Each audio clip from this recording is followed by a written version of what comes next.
સુરત શહેરના વિવિધ વિસ્તારોમાં ખાબક્યો વરસાદ। અઠવા લાઈન, પાંડેસરા, ભટાર, ભેસ્તાન સહિતના વિસ્તારોમાં ધોધમાર વરસાદ ખાબક્યો। ભારે વરસાદને કારણે રસ્તાઓ પર પાણી ભરાયા।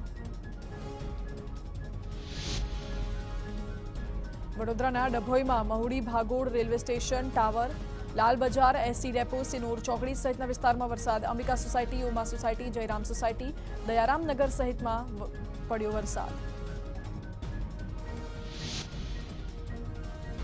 અમરેલીમાં છેલ્લા 3 દિવસથી વરસાદી માહોલ, તો લાઠી અને બાબરા વિસ્તારમાં ભારે વરસાદથી ગાગડિયો નદીમાં પૂર આવ્યું।